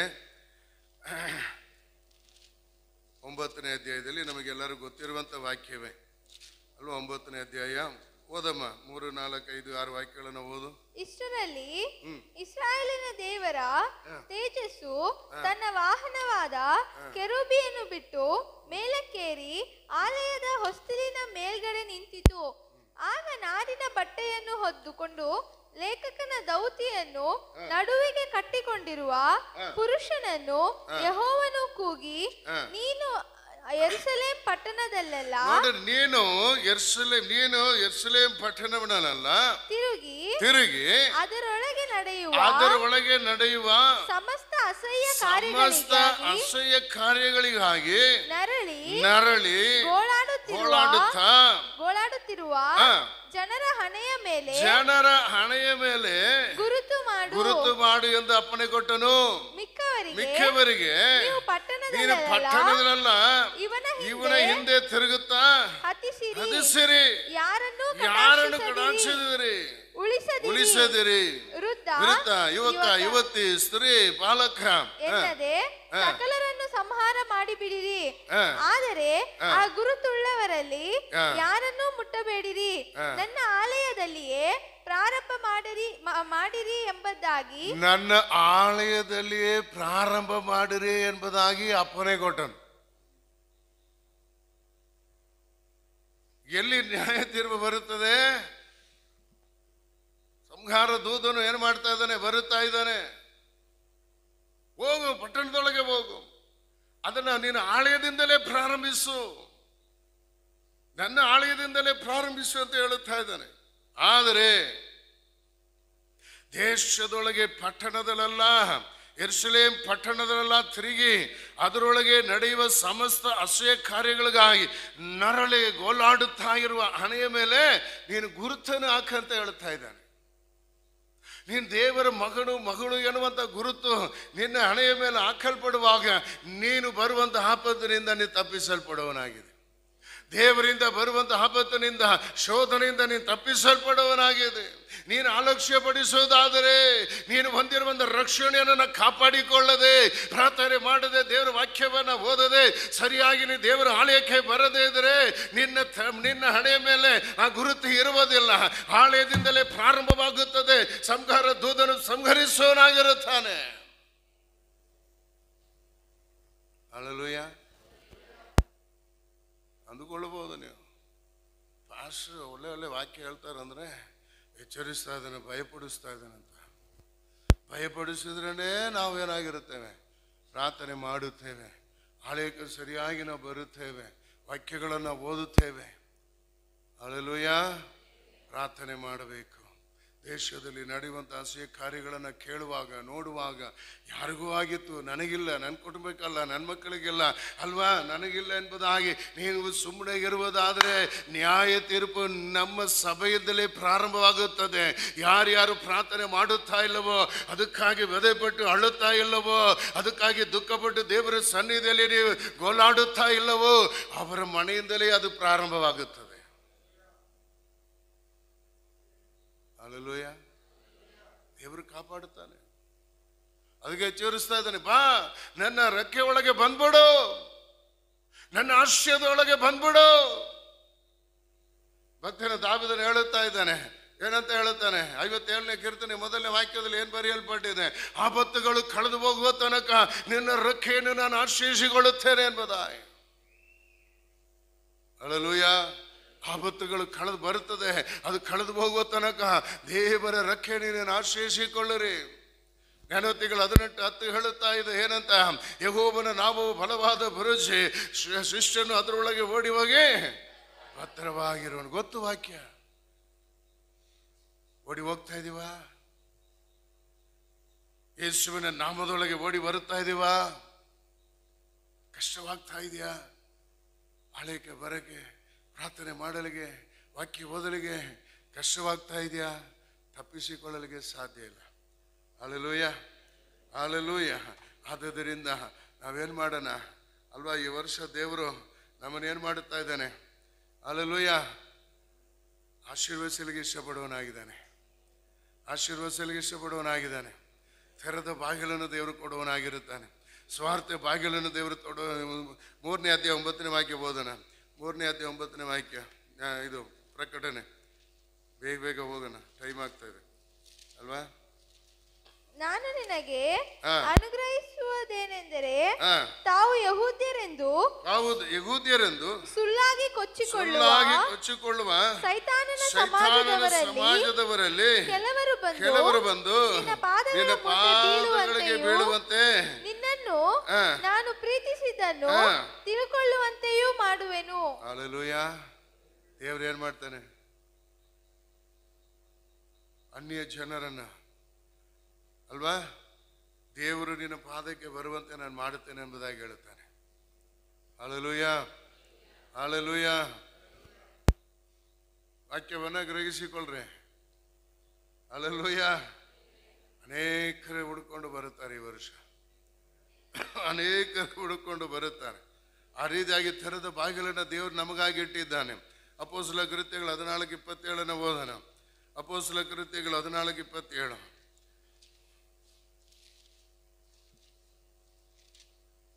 ಅಲ್ಲಿ ಸಭೆಯವರನ್ನು ಕೂಡಿಸಿ ದೇವರು ತಮ್ಮೊಂದಿಗಿದ್ದು ಮಾಡಿದ್ದೆಲ್ಲವನ್ನು ಆತನು ಅನ್ಯ ಜನರಿಗೆ ನಂಬಿಕೆಯ ಬಾಗಿಲನ್ನು ತೆರೆದದ್ದನ್ನು ವಿವರವಾಗಿ ನೋಡಿ. ಹೇಳಿದನು. ಅಪೊಸ್ತಲನಾದ ಪೌಲನು ಹೇಳುತ್ತಾ ಇದ್ದಾನೆ, ಸಭೆಯವರನ್ನು ಕೂಡಿಸಿ ದೇವರು ಅಲ್ವಾ ತಮ್ಮೊಂದಿಗಿದ್ದು ಮಾಡಿದೆಲ್ಲವನ್ನ ಆತನ ಅನ್ಯ ಜನರ ನಂಬಿಕೆಯ ಬಾಗಿಲನ್ನ ತೆರೆ ಮಾಡಿದನ ಅವರು ವಿವರಿಸಿ ಹೇಳುತ್ತಾ ಇದ್ದಾರೆ. ಹಲ್ಲೆಲೂಯ. ದೇವರು ಏನು ಮಾಡಿ, ನೀವು ಇಷ್ಟು ದಿನ ಪ್ರಾರ್ಥನೆ ಮಾಡಿದ್ರಿ, ಇಷ್ಟು ವರ್ಷ ಕಣ್ಣೀರಿಟ್ಟು ಪ್ರಾರ್ಥನೆ ಮಾಡಿದ್ರಿ, ಆತ್ಮಗಳಿಗಾಗಿ ಪ್ರಾರ್ಥನೆ ಮಾಡಿದ್ರಿ. ಯೇಸುವಿನ ಮೇಲೆ ನಂಬಿಕೆ ಬರುವಂತ ರೀತಿಯಲ್ಲಿ ದೇವರು ಬಾಗಿಲನ್ನು ತೆರೆ ಮಾಡುವನಾಗಿದ್ದಾನೆ. ಹಲ್ಲೆಲೂಯ. ನಂಬೋರಲ್ಲ ಹಾಲೆಲೂಯ ಹೇಳೋಣ. ಹಾಲೆಲೂಯ. 1 ಕೊರಿಂಥಿ 16:9 ಓದೋಣ. 1 ಕೊರಿಂಥಿ 16:9.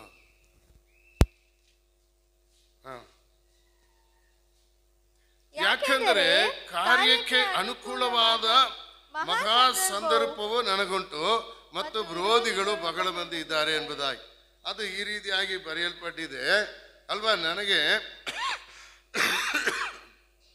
ಯಾಕಂದ್ರೆ ಸೇವೆಗೆ ಅನುಕೂಲವೂ ಸಫಲವೂ ಆಗಿರುವ ಹೆಬ್ಬಾಗಿ ಅಲ್ವಾ, ಹೆಬ್ಬಾಗಿಲೊಂದು ನನಗಾಗಿ ತೆರೆಯಲ್ಪಟ್ಟಿದೆ, ಹಾಗೆಯೇ ವಿರೋಧಿಗಳು ಅನೇಕರಿದ್ದಾರೆ.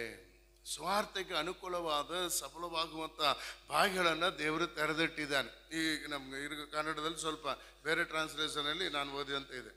ಹಲ್ಲೆಲೂಯ. ಸೇವೆಗೆ ಅನುಕೂಲವಾದ ಬಾಗಿಲನ್ನು ದೇವರು ತೆರೆ ಮಾಡಿದ್ದಾನೆ. ಅದೇ ರೀತಿಯಲ್ಲಿ ವಿರೋಧಗಳು ಇರುತ್ತದೆ. ಹಲ್ಲೆಲೂಯ. ಪಾಸ್ಟರೇ ಸುತ್ತಿ ಮತ್ತು ಅದರೊಳಗೆ ಬರ್ತೀರಾ ಅಂತೀರ. ಹಲ್ಲೆಲೂಯ.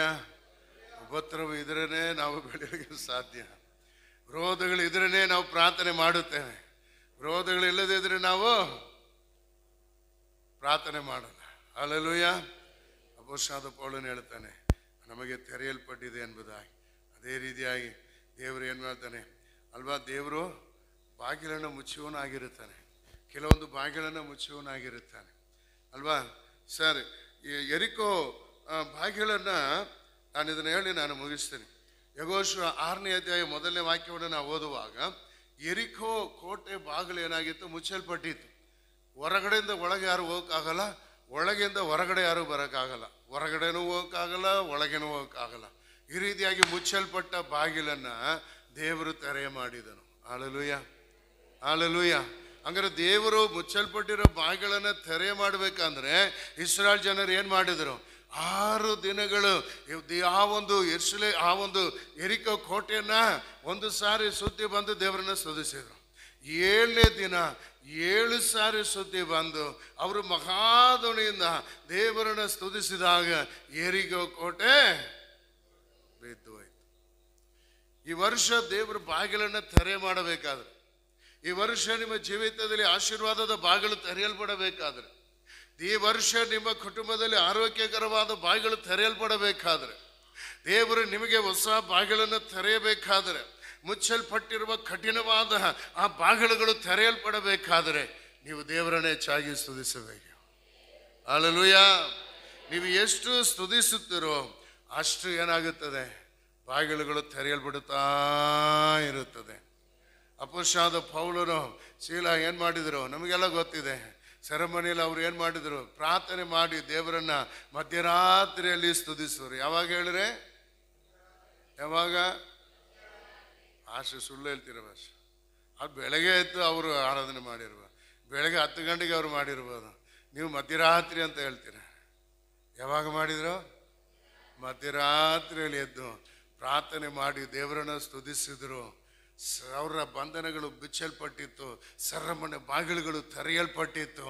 ಅವರಿಗೆ ಏನಾಗಿತ್ತು ಅಲ್ವಾ, ಕ್ಷೇಮವು ಉಂಟಾಯಿತು, ಬಿಡುಗಡೆ ಆದರು ಎಂಬುದಾಗಿ ನೋಡುತ್ತಾ ಇದ್ದೇವೆ. ಹಲ್ಲೆಲೂಯ. ನೀವು ಎಷ್ಟು ಮಟ್ಟಿಗೆ ದೇವರನ್ನ ಸ್ತುತಿಸ್ತೀರೋ ಅಷ್ಟು ಬಂಧನಗಳು ಬಿಚ್ಚಲ್ಪಡುತ್ತದೆ, ಮುಚ್ಚಲ್ಪಟ್ಟಿರುವ ಬಾಗಿಲುಗಳು ತಾನಾಗೆ ತೆರೆಯಲ್ಪಡುತ್ತದೆ. ಹಲ್ಲೆಲೂಯ. ಹಲ್ಲೆಲೂಯಾ. ಪಕ್ಕದಲ್ಲಿವರು ಹೇಳೋ, ಈ ವರ್ಷ ಚೆನ್ನಾಗಿ ದೇವರನ್ನ ಸ್ತುತಿಸು, ಬಾಗಿಲು ತೆರೆಯಲ್ಪಡುತ್ತದೆ, ನಿನ್ನನ್ನು ಕಟ್ಟಿರುವ ಬಂಧನಗಳು ಕಳಚಿ ಬೀಳುತ್ತೆ, ಸರಪಣಿಗಳು ತಾನಾಗೇ ಕಳಚಿ ಬೀಳುತ್ತೆ, ಕಬ್ಬಿಣದ ಬಾಗಿಲುಗಳು ತಾನಾಗೇ ತೆರೆಯುತ್ತದೆ. ಹೆಚ್ಚಾಗಿ ದೇವರನ್ನ ಸ್ತುತಿಸು, ರಾತ್ರಿ ಹಗಲು ಸ್ತುತಿಸು. ಸ್ತುತಿಸುವುದನ್ನು ಕಲಿ, ಸ್ತುತಿಸುವುದನ್ನು ಕಲಿ. ಸ್ತುತಿಸಲಿಕ್ಕೆ ಬರಲ್ವಾ? ಹೇಳು, ಸ್ತುತಿಸಲಿಕ್ಕೆ ಬರಲ್ವಾ? ಹಾಡಿನ ಪುಸ್ತಕವನ್ನು ತಗೋ, ನಿನಗೆ ಬರುವಂಥ ಹಾಡುಗಳನ್ನೆಲ್ಲ ಹಾಡು. ನನಗೆ ಓದೋಕ್ಕೆ ಬರಲ್ಲ ಪಾಸ್ಟರ್, ಯೂಟ್ಯೂಬಲ್ಲಿ ಬರುತ್ತೆ ಪಾಸ್ಟರ್, ಹಾಡುಗಳನ್ನು ಹಾಕ್ಕೊಂಡು ಅದ್ರ ಜೊತೆ ಹಾಡು. ವರ್ಷಿಪ್ ಲೀಡರ್ಸ್ಗಳು ಏನು ಮಾಡ್ತಾರೆ, ಅನ್ಯ ಭಾಷೆಗಳನ್ನು ಹಾಡುಗಳನ್ನು ಹಾಡ್ತಾ ಅನ್ಯ ಭಾಷೆಯಲ್ಲಿ ವರ್ಷಿಪ್ ನಡೆಸ್ತಾ ಇರ್ತಾರೆ. ಅದ್ರ ಜೊತೆ ಸೇರಿ ನೀನು ಸ್ತುತಿಸು, ಅನ್ಯ ಭಾಷೆಯಲ್ಲಿ ಮಾತಾಡು, ದೇವರನ್ನು ಕೊಂಡಾಡು. ದೇವರ ಪ್ರಸನ್ನತೆ ಹಾಗೇ ಇಳಿದು ಬರುತ್ತೆ. ನಿನ್ನ ದೇಹದಲ್ಲಿರುವ ಕಟ್ಟುಗಳೆಲ್ಲ ಬಿಚ್ಚಲ್ಪಡುತ್ತದೆ. ಎಲ್ಲ ಮಾಟ ಮಂದ್ರೆ ಕ್ರಿಯೆಗಳು ಎಲ್ಲವೂ ಕೂಡ ತಾನಾಗಿ ಕಳಚಿ ಬಿದ್ದು ಅದು ನಿನ್ನನ್ನು ಬಿಡುಗಡೆ ಮಾಡುತ್ತದೆ. ಅದು ಯಾವುದು ನಿನ್ನನ್ನು ಮುಟ್ಟಲಿಕ್ಕೆ ಸಾಧ್ಯ ಇಲ್ಲ. ನೀನು ಹೆಚ್ಚಾಗಿ ಸ್ತುತಿಸುವಾಗ ಅದು ತಾನಾಗೆ ಓಡಿ ಹೋಗುವಂಥದ್ದಾಗಿದೆ. ಅದು ಮುನ್ನೆ ನಿನ್ನನ್ನು ಮುಟ್ಟಲಿಕ್ಕೆ ಸಾಧ್ಯವೇ ಇಲ್ಲ. ಸ್ತುತಿ ಇರುವಂಥ ಸ್ಥಳದಲ್ಲಿ ಸೈತಾನನಿಗೆ ಸ್ಥಳ ಇಲ್ಲ. ಹಲ್ಲೆಲೂಯಾ. ಸ್ತುತಿಯ ವಸ್ತ್ರವನ್ನು ನೀನು ಧರಿಸಿಕೊಂಡು ನೀನು ದೇವರನ್ನು ಹೆಚ್ಚಾಗಿ ನೀನು ಸ್ತುತಿಸು. ಸೈತಾನನು ನಿನ್ನ ಮನೆ ಬಾಗಿಲಿಗೆ ಬರೋದಿಲ್ಲ. ಎದುರಿ ಓಡಿ ಹೋಗುವನಾಗಿರ್ತಾನೆ. ಈ ವರ್ಷ ಅದನ್ನು ಮಾಡು, ಹೆಚ್ಚಾಗಿ ಮಾಡಿರಿ.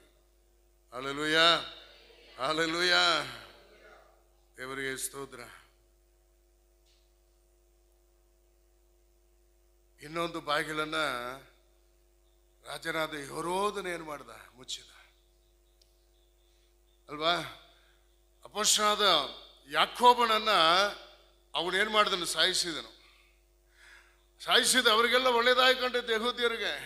ಅವರನ್ನು ಖುಷಿಪಡಿಸೋದಕ್ಕಾಗಿ ಮತ್ತೆ ಪೇತ್ರನ ಹಿಡಿದು ಸೆರೆಮನೆಯಲ್ಲಿ ಹಾಕಿದ್ದ. ಅವಾಗ ಏನು ಮಾಡಿದ್ರು? ಸೆರೆಮನೆಯಲ್ಲಿದ್ದವರು ನಿದ್ದೆ ಮಾಡ್ತಿದ್ರು ಚೆನ್ನಾಗಿ, ಹೌದಲ್ವಾ? ಸೈನಿಕರು ನಿದ್ದೆ ಮಾಡ್ತಿದ್ರು, ಪೇತ್ರನು ನಿದ್ದೆ ಮಾಡ್ತಿದ್ದ. ಆದರೆ ಸಭಿಕರು ನಿದ್ದೆ ಮಾಡಲಿಲ್ಲ. ಕೈಗಳನ್ನ ತಟ್ರೆ.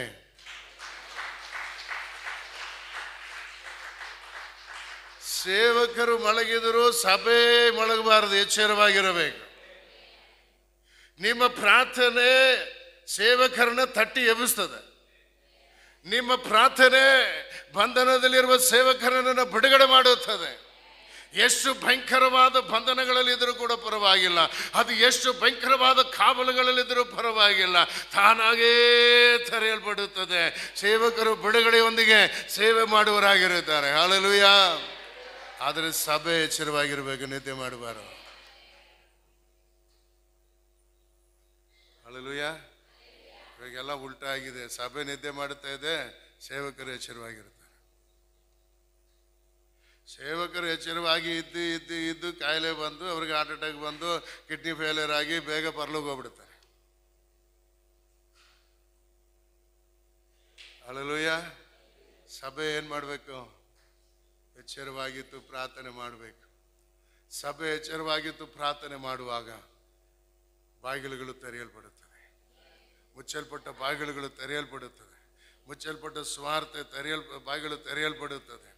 ಹಲ್ಲೆಲೂಯಾ. ದೇವರ ನಾಮ ಮಹಿಮೆ ಹೊಂದುವಂಥದ್ದಾಗಿರುತ್ತದೆ. ಹಲ್ಲೆಲೂಯಾ. ದೇವರು ಬಾಗಿಲನ್ನು ಮುಚ್ಚುವನಾಗಿರುತ್ತಾನೆ. ಪಕ್ಕದಲ್ಲಿ ದೇವರು ಬಾಗಿಲನ್ನು ಮುಚ್ಚುವನಾಗಿರುತ್ತಾನೆ. ಎಚ್ಚರವಾಗಿರೋ, ಎಚ್ಚರವಾಗಿರೋ. ಆದಿಕಾಂಡ 7ನೇ ಅಧ್ಯಾಯದಲ್ಲಿ ನಾವು ಓದ್ತೀವಿ, 17ನೇ ವಾಕ್ಯ. ದೇವರು ಏನು ಮಾಡಿದ್ರು? ನಾವೇನ ಮುಚ್ಚಿದನು? 120 ವರ್ಷ ನೋಹನು ಪ್ರಸಂಗ ಮಾಡಿದನು, ಎಚ್ಚರಿಸಿದನು. ಮಳೆ ಬರುತ್ತೆ, ಪ್ರಳಯ ಬರುತ್ತೆ, ನೀವೆಲ್ಲ ನಾಶವಾಗ್ತೀರಿ, ಮಣ ತಿರುಗಿರಿ ಎಂಬುದಾಗಿ ಎಚ್ಚರಿಸಿದನು. ದಿನಗಳು ಬಂದಿತ್ತು, ಬಂದರೆ ನೋಡ್ಕೊಳ್ಳೋಣ ಅಲ್ವಾ? ಅದೇನು ಇವಾಗ ಬರುತ್ತೆ, ಯಾವಾಗ ಬರುತ್ತೋ ಅದು ಹೇಳ್ತಾನೆ ಇರ್ತಾರೆ. ಯಾವಾಗ ಬರುತ್ತೋ ಗೊತ್ತಿಲ್ಲ. ಪ್ರಳಯ ಬಂದಿತ್ತಯ್ಯ, ಮಳೆ ಸುರಿಯಿತು ಅಲ್ವಾ? ಭೂಮಿಯಲ್ಲಿ ಎಲ್ಲ ಆಕಾಶದಲ್ಲಿರುವ ಮುಕಟಗಳೆಲ್ಲ ತೆರೆಯಲ್ಪಟ್ಟಿತ್ತು, ಭೂಮಿಯಲ್ಲಿರುವಂಥ ಎಲ್ಲ ಬುಕ್ಕೆಗಳೆಲ್ಲ ತೆರೆಯಲ್ಪಟ್ಟಿತ್ತು. 40 ದಿವಸಗಳು ರಾತ್ರಿ ಹಗಲು ಮಳೆ. ಅಂದು ಏನಾಯ್ತು? ಪ್ರಳಯ ಬಂದು ಎಲ್ಲರನ್ನ ಕೊಚ್ಚಿಕೊಂಡು ಹೋಯ್ತು. ನಾವೇ ಒಳಗೆ ಬರೀ 8 ಮಂದಿ, ನೋಹನು ಮತ್ತೆ ಅವನ ಕುಟುಂಬದವರು ಮಾತ್ರ. ದೇವರು ಅವ್ರನ್ನ ಒಳಗಡೆ ಹಾಕಿ ಬಾಗಿಲನ್ನು ಮುಚ್ಚಿಬಿಟ್ರನು. ಅದು ಯಾರು ತೆರೆ ಮಾಡೋಕ್ಕಾಗಲ್ಲ, ನೋಹನಿಂದಲೂ ತೆರೆ ಮಾಡಲಿಕ್ಕೆ ಆಗಲ್ಲ. Hallelujah, hallelujah. ಮುಚ್ಚಿದ ದೇವರು ತೆರೆ ಮಾಡ್ತಾನಂತೆ. ನೋಹನನ್ನು ಒಳಗಾಕಿ ಮುಚ್ಚಿದ ದೇವರು ಅವನಿಗಾಗಿ ತೆರೆ ಮಾಡ್ದ 1 ವರ್ಷ ಆದಮೇಲೆ. ಹಲ್ಲೆಲೂಯ. ಆದ್ದರಿಂದ ಭಯಪಡಬೇಡಿರಿ, ಆದರೆ ಎಚ್ಚರಿಸ್ತಾ ಇದ್ದಾನೆ.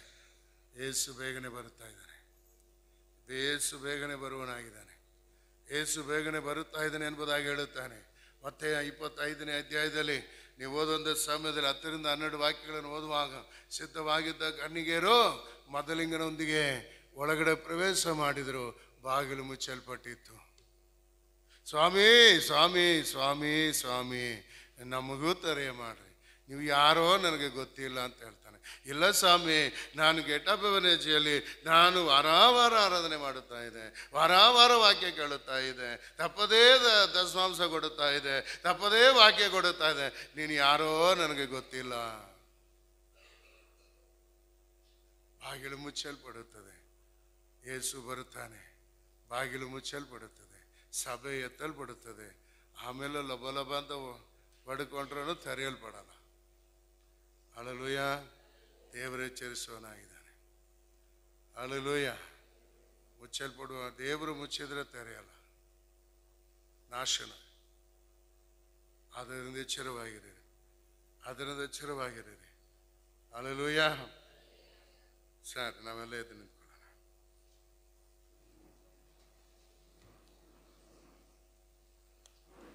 ಅನೇಕ ವಾಕ್ಯಗಳನ್ನು ನಿಮಗೆ ನಾನು ಹೇಳಿದ್ದೇನೆ. ಈಗೋ ನಿಮ್ಮೆದುರೇ ಒಂದು ಬಾಗಿಲನ್ನು ತೆರೆದಿಟ್ಟಿದ್ದೇನೆ.